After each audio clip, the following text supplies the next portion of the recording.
right, okay, well, let's kick this off officially. So welcome everyone, my name is Jens and I'm the IGEA's Industry Development Manager. In that role, I act as a linchpin between Australian game developers and our organization to see what we can do in terms of our advocacy, in terms of our research, in terms of our resources to support game developers in Australia. And so last year we did a survey where we had a look how big the industry in Australia actually is, but we also asked what major challenges Australian developers are actually experiencing. And so one of the things, or the thing that came on top, was access to funding. Turns out that that was one of the most stressful factors in making games in Australia in terms of initial funding, but also second stage funding. We subsequently released a spreadsheet that lists all the funding opportunities in Australia on a federal level. There are some as well as on various state levels.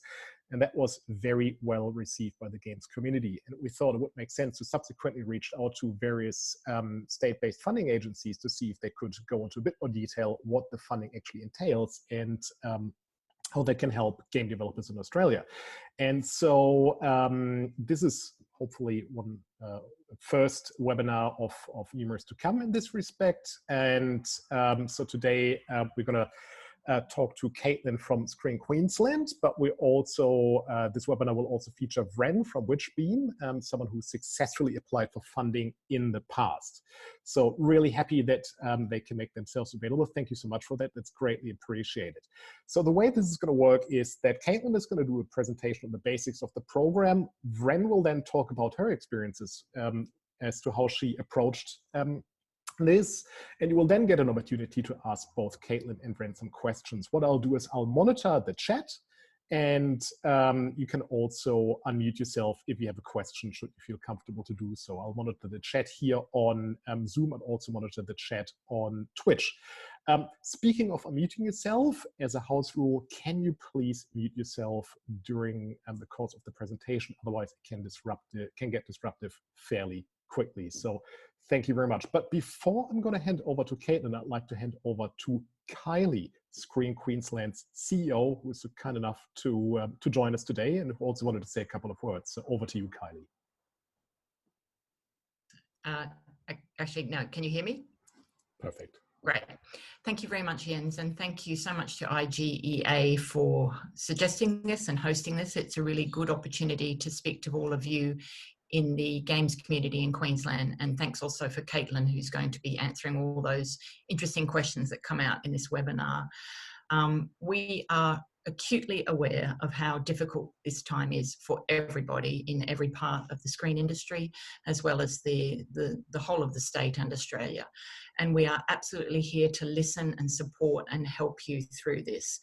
It's really critical that we can help you all to keep working in some way, and we really want to find a path through all of this so that we all come out the other side of this in a better place and really ready to rebound.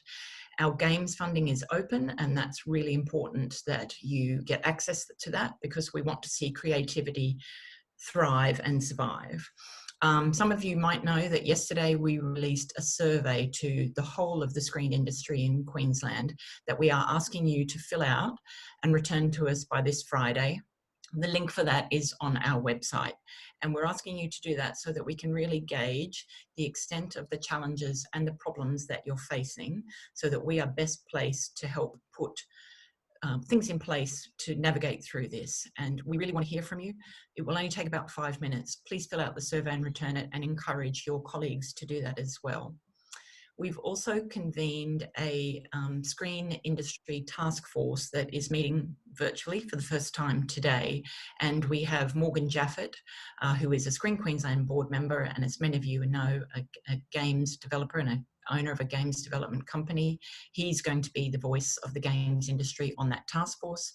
We also have other representatives from all parts of the screen industry.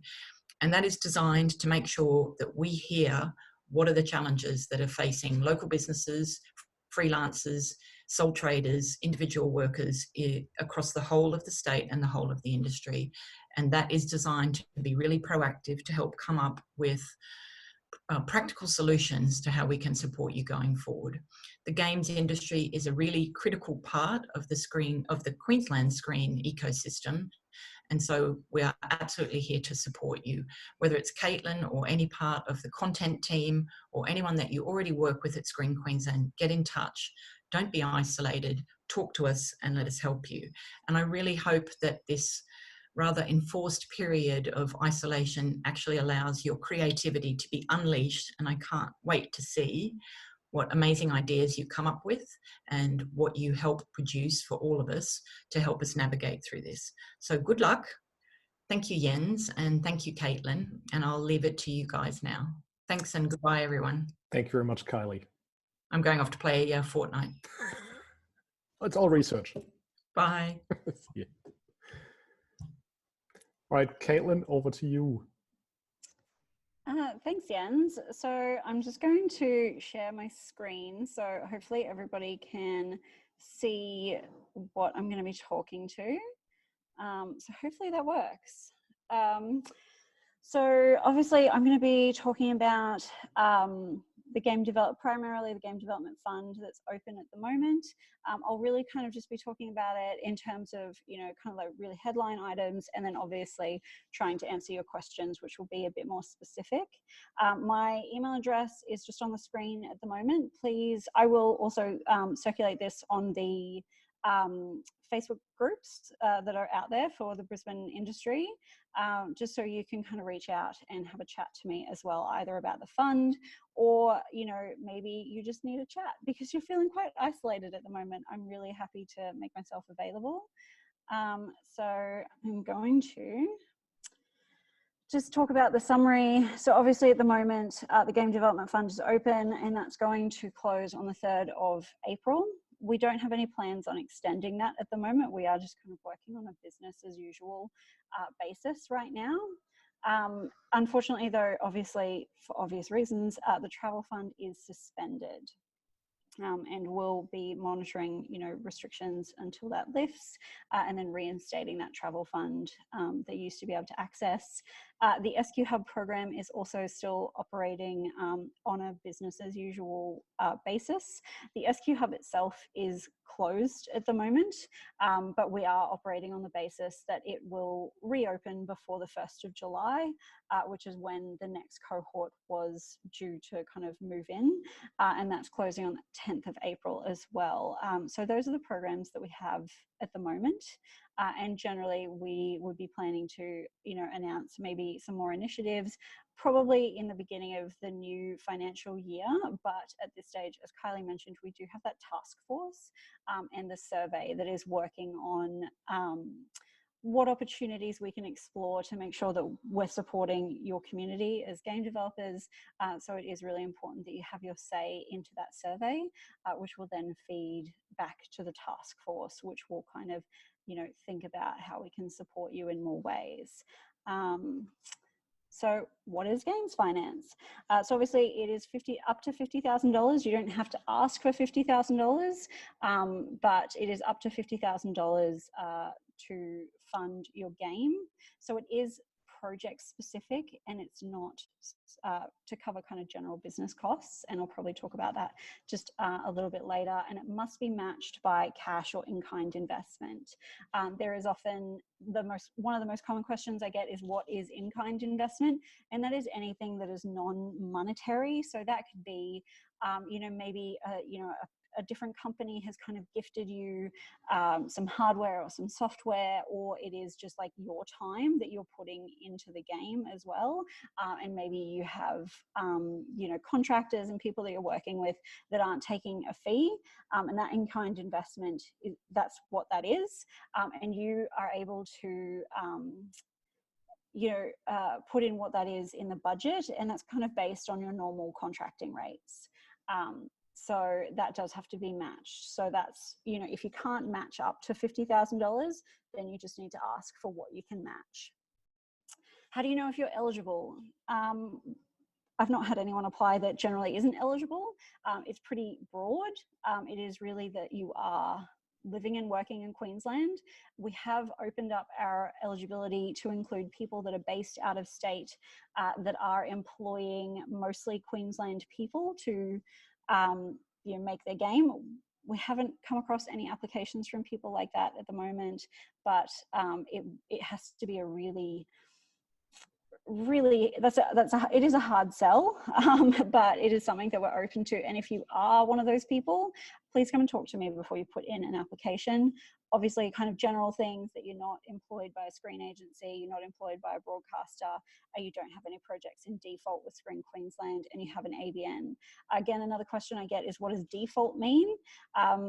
That means that you haven't received funding from Screen Queensland before and then haven't delivered on what you've promised to deliver. So if you've received funding from Screen Queensland before as a game developer and then you haven't met your milestones, you would know if you're in default. You would have been issued with a letter saying you're in breach of your contract.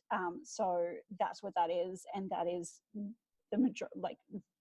No one that I think is on this call at the moment is in default, so that is unlikely to apply to you.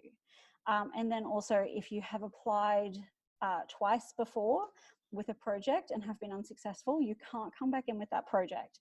That doesn't apply to you as a company or as a sole trader applying. You just can't apply with that specific project if you've applied twice and been declined. So that's all that means.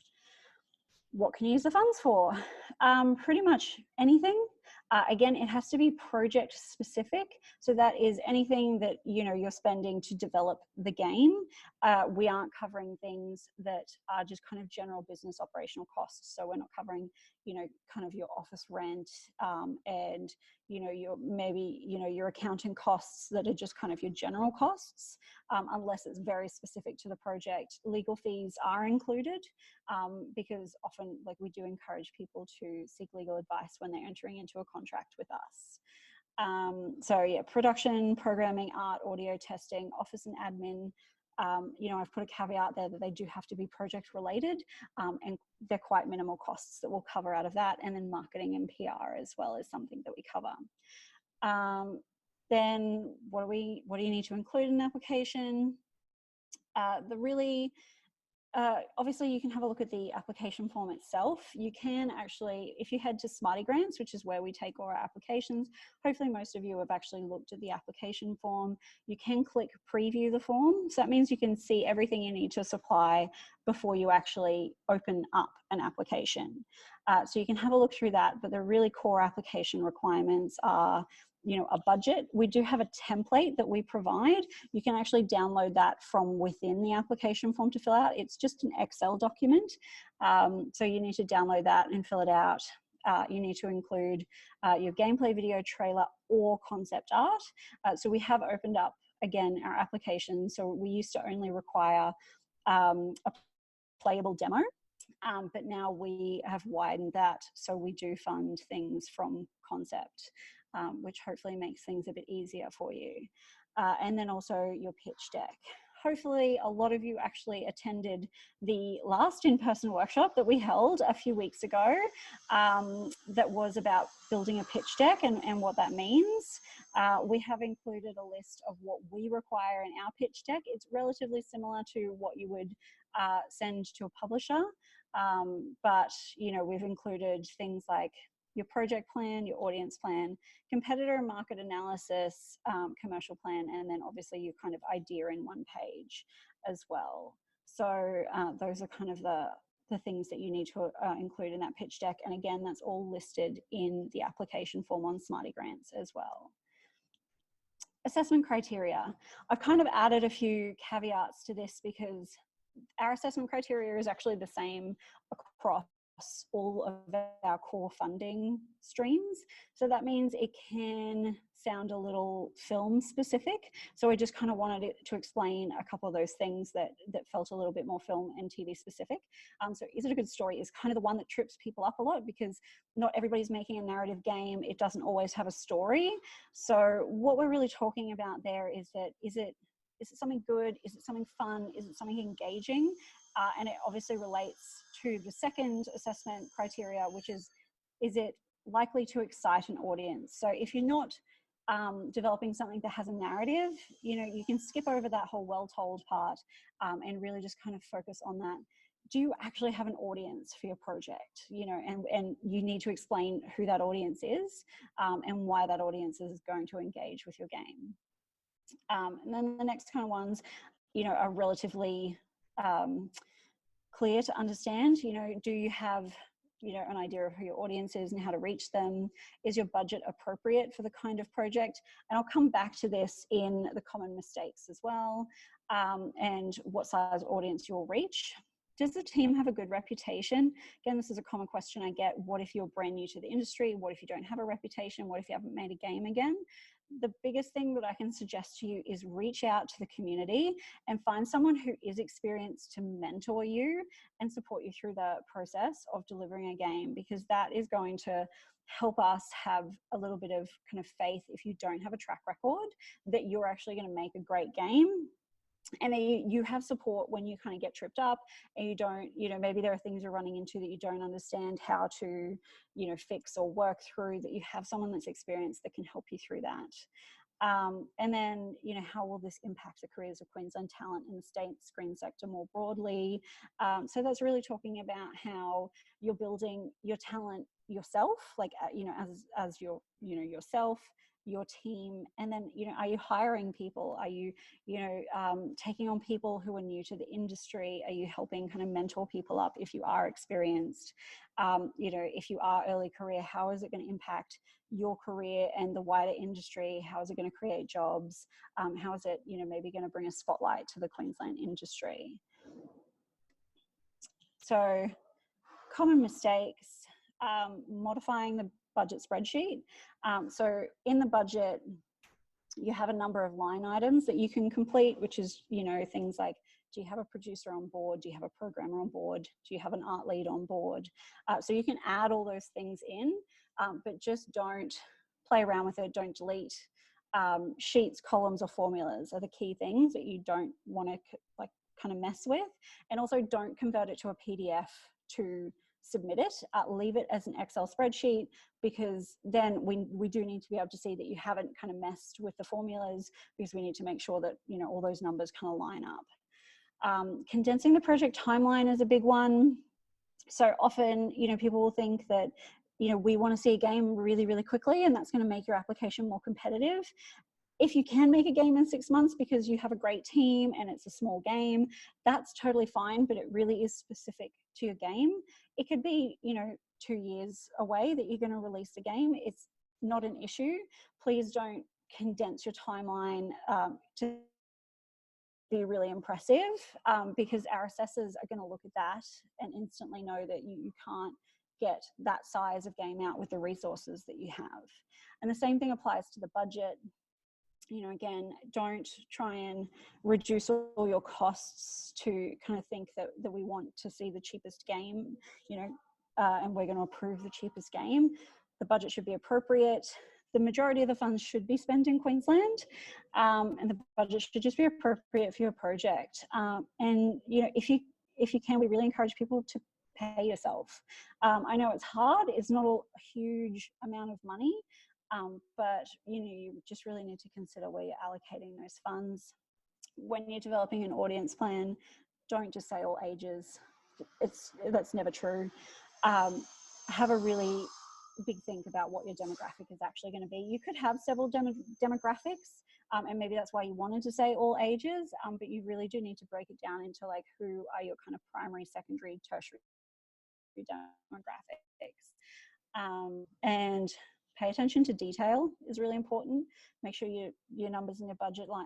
And I know that a lot of this, because obviously I can't see your faces, you know, I'm not kind of getting inline feedback. So you're probably thinking, oh, this is really kind of common information. And that's why it is common mistakes. But like, you would think that people would, you know, you're probably thinking like, oh, I'm probably, you know, I'm going to do this. But these are just really common mistakes that I've seen. So I know it just sounds like common sense, but I just kind of wanted to make sure that that was kind of drilled home here. So, you know, kind of make sure that the numbers in your budget line up, that your timeline makes sense.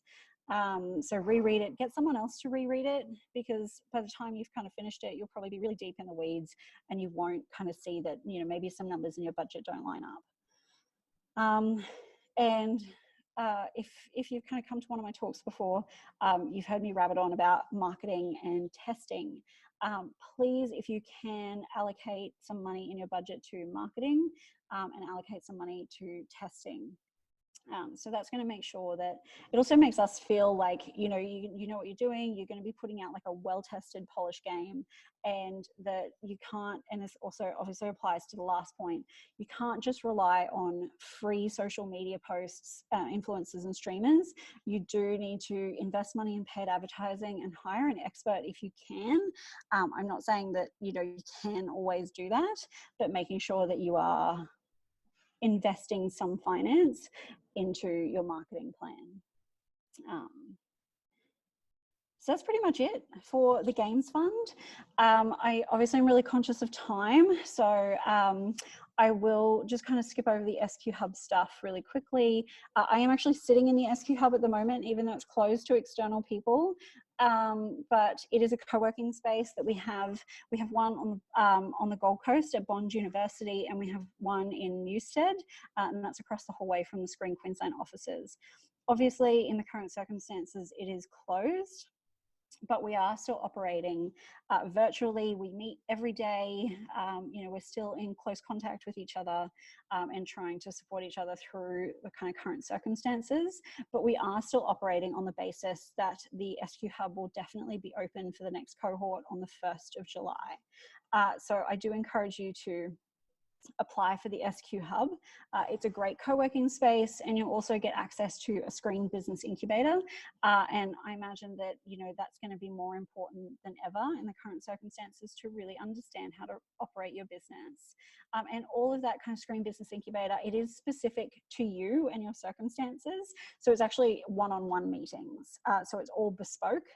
It's not going to be kind of like a general, like, oh, this is what a business plan is. Like, it's going to be very specific advice. So I think it's incredibly valuable. And then this is just like kind of final, and I will share this around. This is just a final kind of slide that I've put together because I didn't want to talk to you guys without obviously kind of talking about the current situation and that everybody is struggling at the moment. I've given you the best websites to go to that are kind of constantly updated with, obviously it's really overwhelming at the moment because it feels like every hour a new kind of support package is announced. These websites will update every single time there is a new kind of package that's going to be released. So the Business Queensland website, which obviously is state-based, and the business.gov.au website, which is federal-based. And both of them have like there are phone numbers there that you can call and you can speak to a real person. Their opening hours have been extended to deal with the amount of people that are calling through. And I imagine like it's, you know, you're still going to be on hold, but speaking directly to somebody who can give you advice specific to your circumstances is going to be really important. So I really encourage you, you know, when you can, to reach out to those numbers and have a look at those websites. And I'm really happy to have a chat to anyone who feels a little overwhelmed and confused, and, you know, try and help you through as much as I can.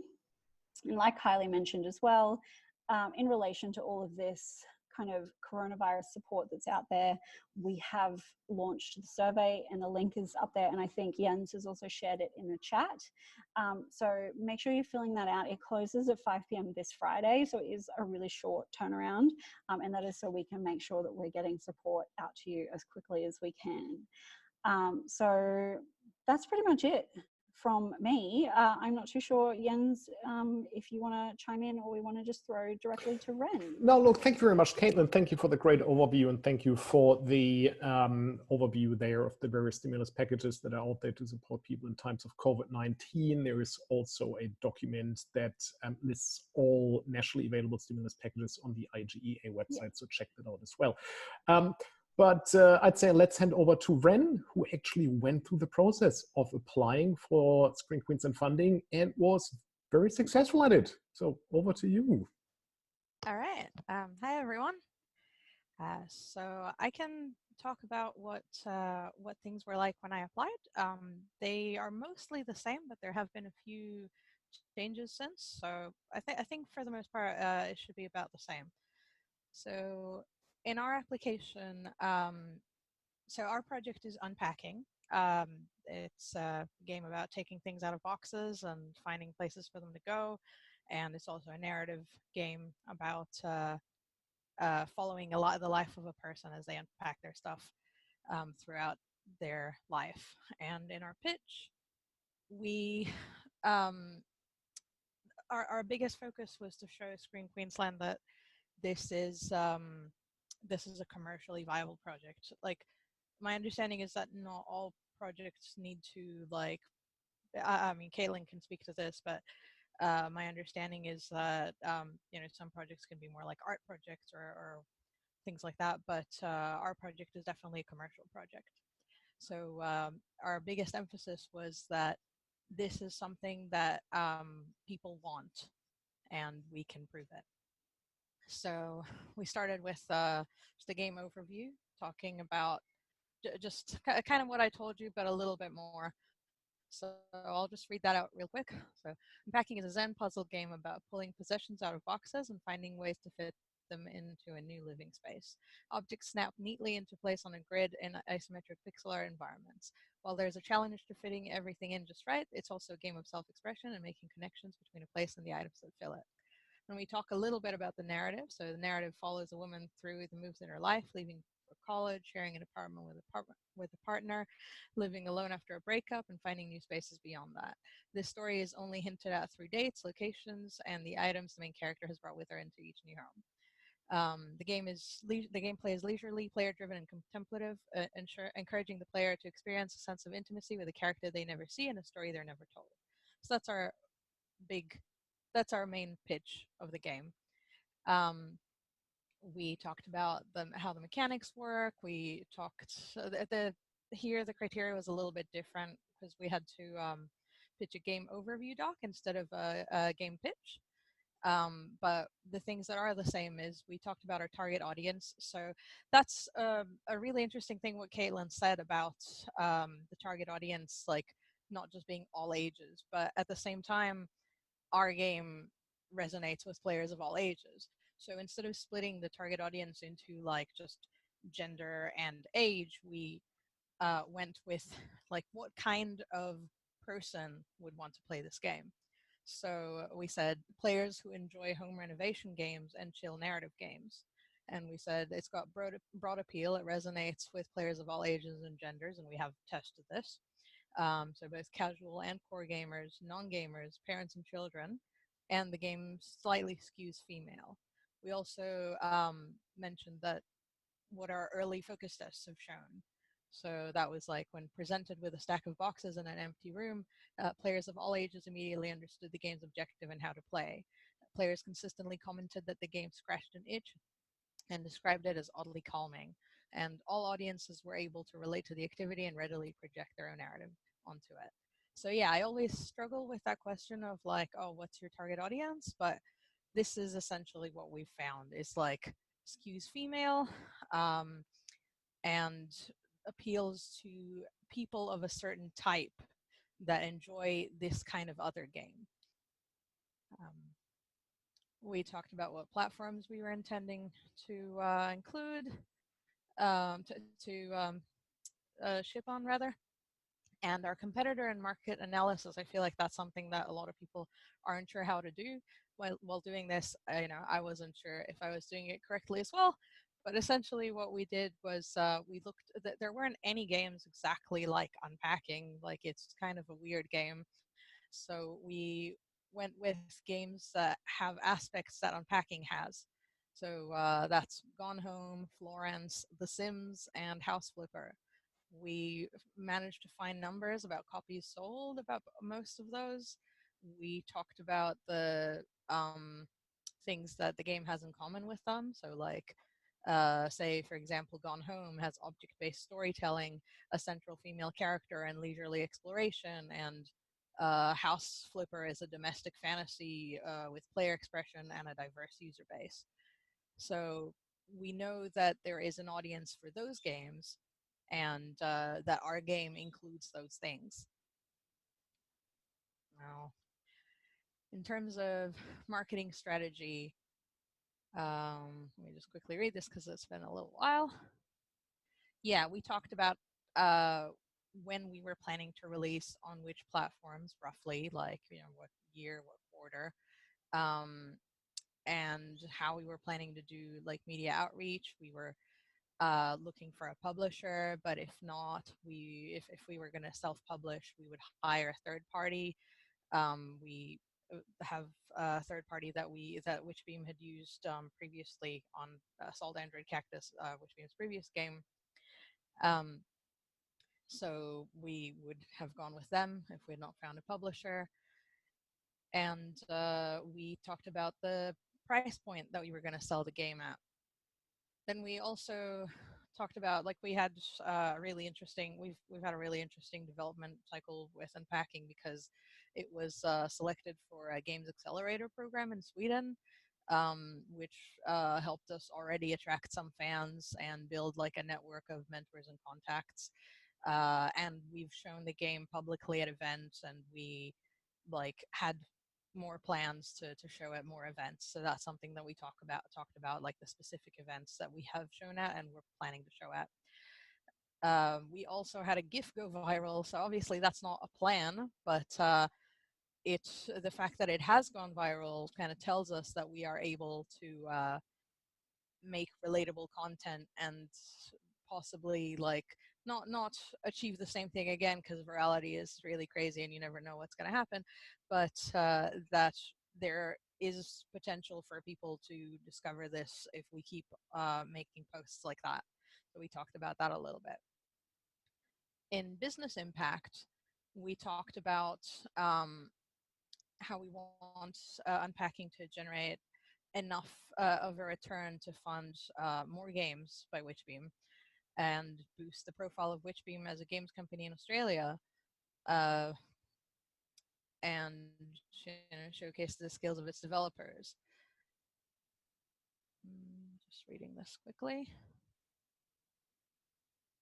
Yeah, it was, another business impact that we talked about was the opportunity for Witchbeam to deepen relationships with platform holders like the console people and Steam and such, and create new ones, which will help us with future projects. And I mean, so far we've made a lot of new content while a lot of new contacts while working on this game. And the goal of Witchbeam as a whole is to be able to field small teams to pursue innovative game projects while building a fan base and a track record of excellence. So that's essentially our business impact. And I think very importantly, we were planning to remain a Queensland-based company and hire people in Queensland. For now, it's just contractors, but contract people in Queensland mainly, wherever possible. I don't know if this is still in the application questions, but there was something about evidence of publisher interest. I don't remember exactly if that was the question or if it was something similar, but I made a section for evidence of publisher interest, and so we had been quite lucky to have been reached out to by publishers when our GIF went viral and when we were at the Games Accelerator program. So I included screenshots of some of that discussion with publishers. It's just early interest. It's not like, yes, we're going to sign you. It's just, hey, can you send us a build? Your game sounds interesting.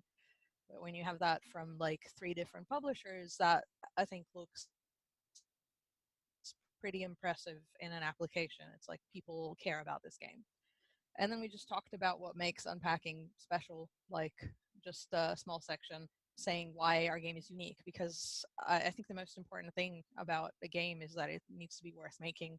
It needs to be bringing something new to the table. It doesn't need to be like nothing's brand new.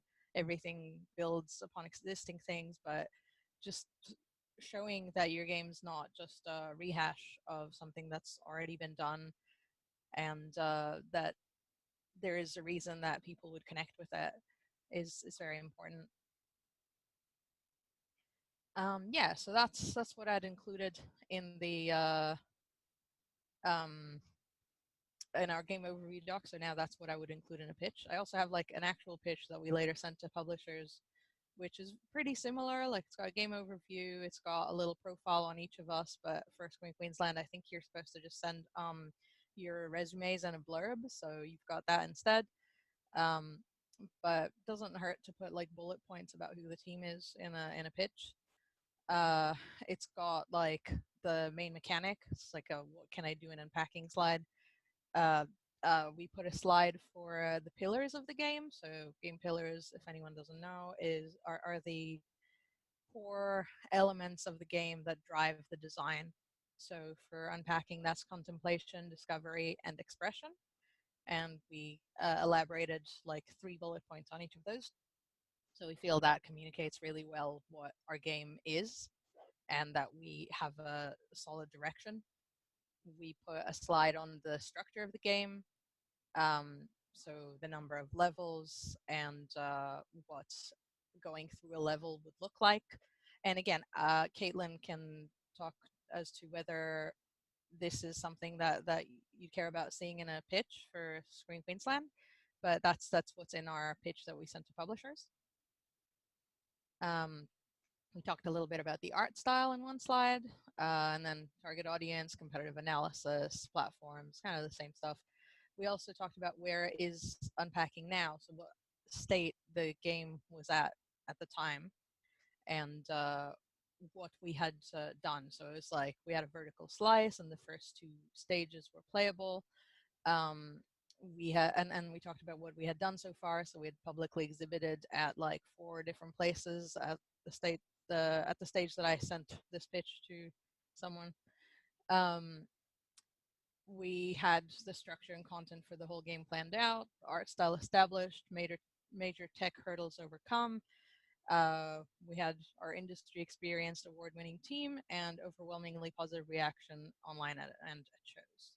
So that's where is unpacking now. So I think that's a pretty useful slide to have. It's like someone might not know what state you're at.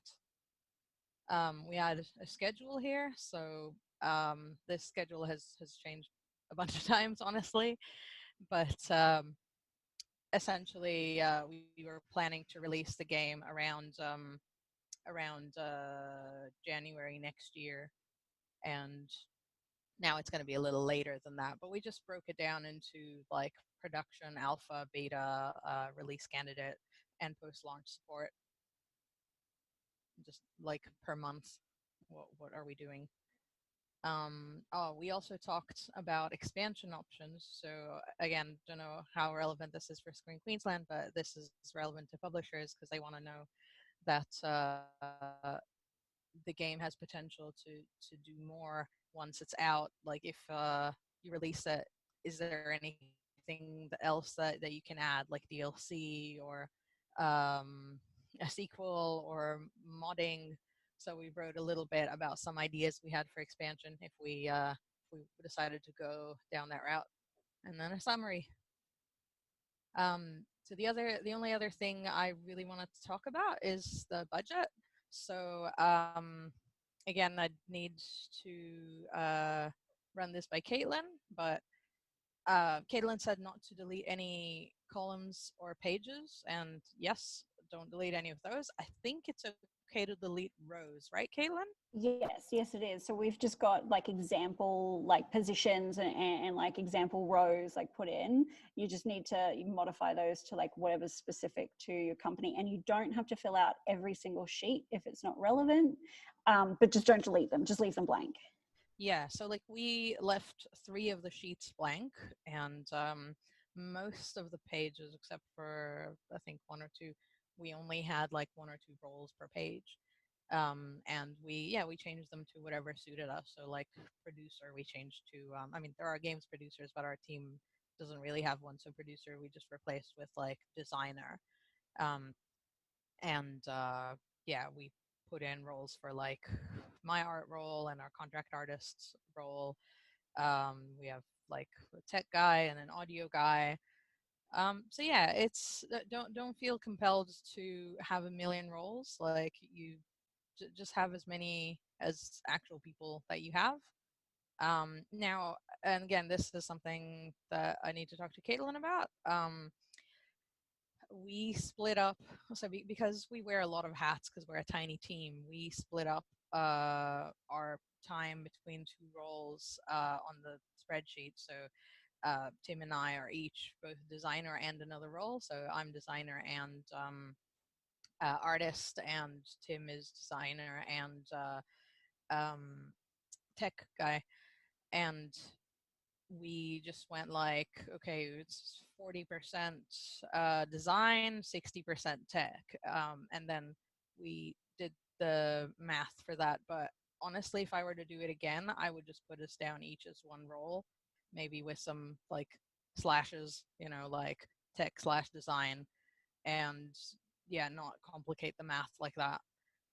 Would that be fine, Caitlin? Yeah, that's totally fine. I think the only real difference is, yeah, if they're different people doing different roles. But if you're just one person doing a number of different roles, you can just kind of put that down as one line item and keep it simple. Yeah, otherwise it can get a little confusing and overwhelming. Yeah, so in future I'd do that. Yeah, I also had like my own internal spreadsheet that I mean, I still use it for the project, and it helped for making the spreadsheet for Screen Queensland. So just keep on top of your finances and make sure you have your plan for yourself first, and then you can extrapolate from that to the one for Screen Queensland. And yeah, probably the spreadsheet is the most intimidating part of the application, but honestly, it's like not too bad. Like once you get started, and yeah, when you realize you don't have to fill in things that are not relevant to you. Yeah. So the only other thing I can say is we heard about this. We heard about applications being open during our funding round about a week before uh, before closing, because we had just come back from the accelerator program from overseas. So we had a week to get all this done, and it took that whole week full time of me working on this with some help from Tim. So don't put this off. Don't think that it's just like a form to fill in. This is a very serious application, and it's definitely doable, but and so don't be intimidated, but don't like take it too lightly either. Take your time with it, go over it multiple times, like do your best on it, and that's it. Great stuff. Thank you very much for your insights there. I'm really looking forward to playing this game. I have played it before, and it looks fantastic. So keep an eye out. Thank you. Yeah. Oh, well, look, this is now your opportunity to ask some questions. So like I said at the beginning of the webinar, feel free to put a question into the chat, or unmute yourself and just ask the question in person. I'll also monitor Twitch, so feel free to put a question in there as well. In fact, there already is one, so just bear with me while I'm going to read that out to you. So Abandoned Sheep asks, question for Caitlin. Matching funding with in-kind. Is it okay to provide in-kind funding in a different area? Say ask for SQ money in art, provide in, say ask for SQ money in art, provide in-kind work and programming. Marketing budget. Is this important if applying for production funding? Not release. Well, actually, let's start with the in-kind question, and then let's go over the other questions that Abandoned Sheep posted here, because there is some more in marketing as well as a question for Wren. So, Caitlin, over to you. Yeah, and I actually had this question a couple of days ago as well. So you don't have to match each line item. So that's I think where people were getting a bit confused. So if you are asking, you know, Screen Queensland to give you $2,000 for a programmer, you don't have to commit $2,000 in kind for that programmer. You just have to in kind match whatever funding you're asking overall. So because obviously you're going to be, you can't in kind, if you don't have a lot of cash flow, you can't, you know, in kind match, you know, some cash that you're investing in a, you know, marketing firm. What you mostly can do, like what is most likely is that you're going to be in kind matching through your personal, you know, time investment into the game. So it's really just making sure that you're matching what you're asking for overall, not very specific kind of spaces. Yeah. Can I add something to that? Yeah. Yeah, in our specific case, so 2 team members of our team are only working in kind, while I needed a salary because I didn't have savings to to fall back on. So I was being paid through the Screen Queensland money as well as our contractor, while the other team members were doing their stuff entirely in kind. I was getting paid less than my normal rates, so I was also giving some in kind, you know, of my time. But yeah, some team members were doing all in kind, some were doing a mix, and some were getting just Screen Queensland funding. Cool, thank you. Let's get to the second part of the question here. Marketing budget, is this important if applying for production funding as opposed to release funding? Well, I would encourage you, if you can, to like apply for release unless your plan is to take it to a publisher. For those people who are self-publishing, I would certainly recommend that, you know, if you can, apply for release funding and use part of our funding for your marketing and PR. If you are planning to take it to a publisher, then no, not really. You can just apply to take it further into production and ignore the marketing and PR stuff. And again, in our case, we were planning to take it to a publisher, but we did have a backup plan of how we would do marketing. So we did account for it in our budget, but I think made a note that we may or may not need this.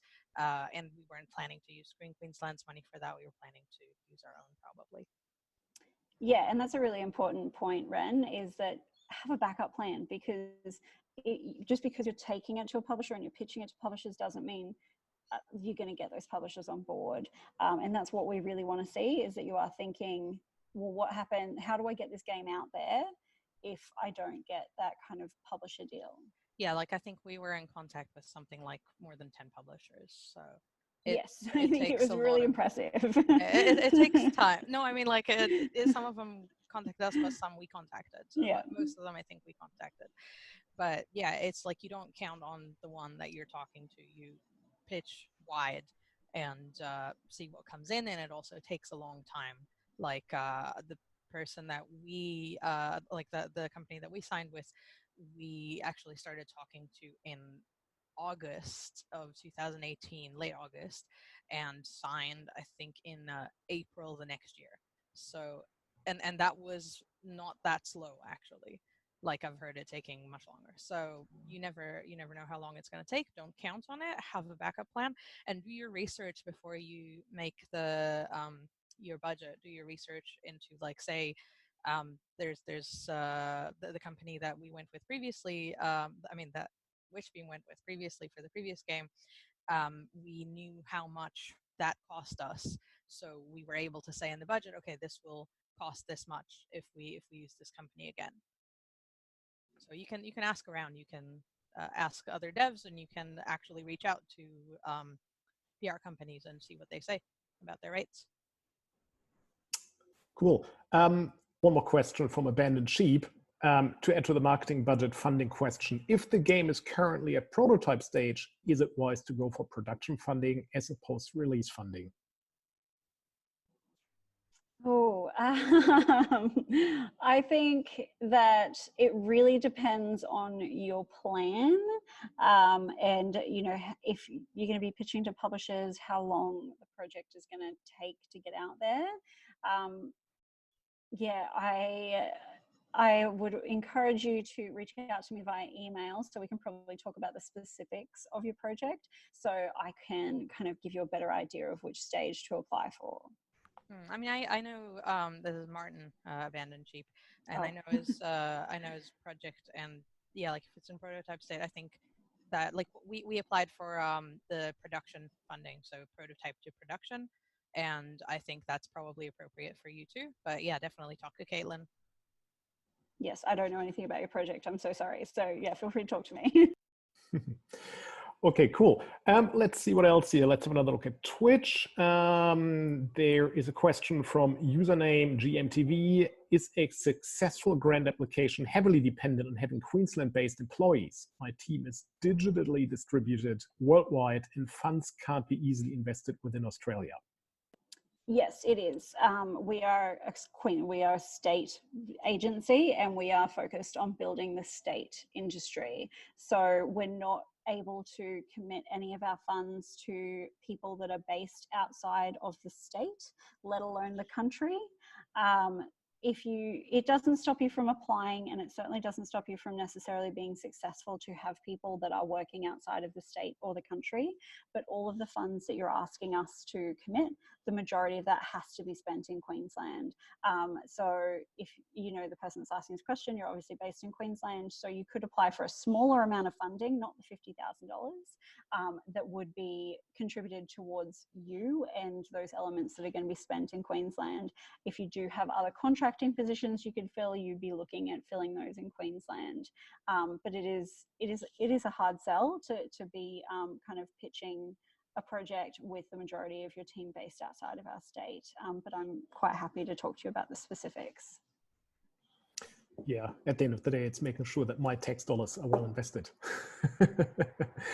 All right, let's spread the love a little bit. There is Carl here on Zoom who's asking a question for Caitlin on the who can apply section on requirements. There is a question on who owns the rights to the story they're telling. Does this mean that the intellectual property needs to be held by our entity? Yes, it does. So if it's an original premise, you don't need to, be providing any kind of legal documentation around the intellectual property. But if you are adapting an existing property, or maybe you're telling the story of somebody who, really exists, you need to be making sure that you have those kind of agreements covered in terms of your intellectual property. So yes. We had an interesting situation with, oh, can you hear me? Okay, cool. Yeah, we had an interesting situation with our game where I am technically not part of Witchbeam. Like, I am a contractor, but I own the IP for Unpacking, and I am licensing it to Witchbeam. So we just basically met up with a lawyer who is well versed in games and asked him what's the best way to do this. And he helped us write up a document. I forget, is this like a chain of title thing, or is this? Oh no, this is an IP license thing. So he helped us write that. And yeah, if you are unsure if you own the IP, talk to a lawyer. Absolutely, yes. Get advice. Yep, absolutely. All right, there's some more questions on Twitch here. Platty the Platypus is asking, is the summary of this presentation covered by Caitlin available online? I think, Caitlin, you just did this for this presentation, but we can certainly upload that to our website. Yeah, I'm happy, Jens. I'll send the presentation to you, and then you can just upload it. Fantastic, thank you so much. They're also asking, are there any final tips for a successful application? And how many applications have you seen this round? I don't. Any tips for a successful application? Just sell me your project. Like, tell me why it should be made now, that somebody's going to buy it and play it, hopefully a lot of people, and that it's going to contribute to growing the Queensland industry, particularly in a time like this where things are uncertain. We want to make sure that people are staying employed, that you're employing more people, and that you're building up young talent in the industry. If you can. And oh God, I forgot, what was the second half of the question? The second half was, how many applications have you seen? Oh, well, I can't give you an exact number, but it is a lot. So yeah, and it doesn't matter when you get your application in either. Some people think that if you get your application in early, you'll get an answer earlier. Everything is assessed in a round, so we always wait till the closing date. But yes, it's a lot. Just making people aware there is a question, or rather a very generous offer here in the chat on Zoom. Megan is saying if anyone has any questions on what they should budget for Q&A testing, I'm happy to talk to people. So that's Megan Summers, who has extensive experience in that space and is a really lovely person. So by all means, take her up on that offer. You'll get some really, really good feedback. Just continuing with the questions here, there is someone else on Twitch who's asking, Wren mentioned that shows and being parts of programs were good to mention on the pitch. What can we do in the current situation? That's a fair question. So current situation is rough. If you haven't done any shows with your games so far, I mean, like for this application, it would be shows that you'd already done anyway. But what you can do is there are some online showcases. Like I've seen a lot of organizations are doing online versions. I think Indiecade is doing something online this time around because of what's happening. And there's also online showcases that are online just regardless, like what's it called? Ludonarracon that fellow traveler put on. So it's like a Steam online convention. So there are options like that, and you can also just like keep an active social media, post anything that you have that's interesting. Try to get some traction there, and you can like we were able to talk about like a tweet that went viral. Like that feels silly because it's a tweet, but it gave us thousands and thousands of followers, so it's definitely worth mentioning. So if you're running Twitch streams where you're showing your game off, or if you're including it in little online showcases and it's gaining some traction there, that's worth mentioning. Good points. All right, we're almost at the full hour, so let's take a couple of more questions before we wrap this up. So Platy the Platypus is asking, my final question, how strict is the formatting required for the pitch deck? Is there an official template to follow? No, there isn't. So when you talk about, strict formatting, we don't have any requirements on how it needs to look, but you do need to answer those questions that are listed in the application form, which are things like, include a commercial plan, a release plan, that kind of thing. You do need to address all of those points, but it doesn't need to look any specific way. I would recommend, Googling some talks by a guy called Jason Della Rocca. So we had him out last year. I've lost track of time, but I think it's last year. Yes. To talk about pitching, building a pitch deck. And he's also got like a lot of his talks that are online, and he talks a lot about what a pitch deck should look like. And I would highly, highly recommend you look him up because he invests in games and studios, and he's really quite an expert when, looking at, what a pitch deck should look like. Yeah, there's actually a lot of people who are actually publishers talk about how to do pitch decks. So another good one is DevRel Callum, or Callum Underwood. He's been posting a lot on Twitter and maybe elsewhere about writing pitches and pitching to publishers. And I myself saw a talk at GDC by Beck Saltzman from Finji, who talked about making a pitch deck.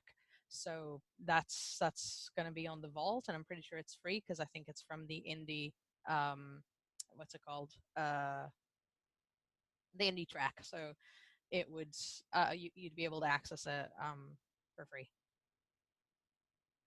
Cool. Also have a look at some of the IGEA resources. We've done some webinars with Mighty Kingdom on how to work with publishers and how to pitch. That might be interesting as well.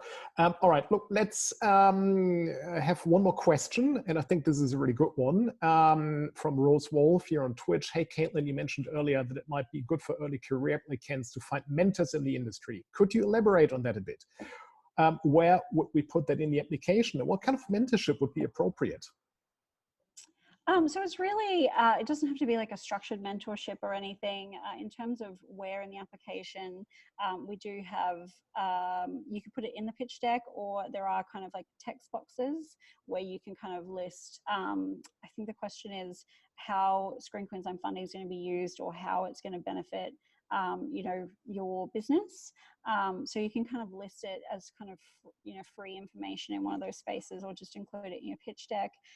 But when I talk about mentorship, certainly doesn't have to be structured. It's more about reaching out to somebody in the industry that's experienced, and kind of making sure that you have some advice that you can kind of lean on when things, maybe you're not sure how to progress, maybe things go wrong, that you do have some sort of guidance and someone to ask advice from. In terms of how to find that person, I think that you know, you can reach out. You know, I know that, you know, Brisbane developers have a Discord channel. There's obviously a number of Facebook groups. Just kind of reach out to people that you know in the industry, and whether they have any suggestions for people you could talk to, or just kind of put out an open call. But, you know, in the first instance, I'd say reach out to people that you trust in the industry and see if they have recommendations, and just obviously get that person's permission to include their name and their kind of like commitment in the application. But it certainly doesn't have to be anything that's quite formal, just so we have some sort of almost like, it's almost like risk mitigation, you know, like making sure that you have some sort of guidance, so you can kind of understand if you haven't, you know, shipped a game before, or, you know, you're quite early career, you know, when things, you know, potentially go wrong. Yeah, we don't, I mean, I don't have like a formal mentor or anything, but I do have someone who mentors me. I have a lot of people in the industry who like I ask advice of, but there is one particular person in Brisbane that I turn to for advice pretty often, and like Cheryl gave me a lot of advice on pitching, and so like it's nice to have this sort of more experienced person to turn to. I recommend it. Excellent. All right. Well, look, I think we've sort of come to the end of this webinar. That said, before I wrap this up, Megan put another very generous offer here in the chat on Zoom. So this is Megan from Screwtape Studios, whose game Damsel also got funding from Screen Queensland, if I remember correctly. So you know you're in good hands. And Megan is saying if anyone has questions about porting the game to different platforms and how they should budget that, we can help there too. So again, reach out to her. Really lovely, and just you know, great gesture there of support. Look, Caitlin, Wren, thank you very much for making yourself available. This was great. Some really great and useful insights there for everyone on this webinar. Please reach out to Caitlin if you do have any questions. Before you spend hours wondering what exactly you're supposed to do, just send her an email, pick up the phone. As someone who used to share an office with Caitlin before this all went down, she's a lovely person, very approachable, very helpful. And Wren, thank you as well. For taking the time and offering some insights how you went about the process. And thank Tim for wearing pants. Brilliant. I mean, you wouldn't see anyway. Don't be so sure. All right, everyone, thanks for coming along. Hopefully you enjoyed this. We will upload this to the website as well for anyone who's missed it. So, and hope we'll get to do something similar again. So thank you so much for your time and your insights. See you later. Thank you. Yeah. Bye.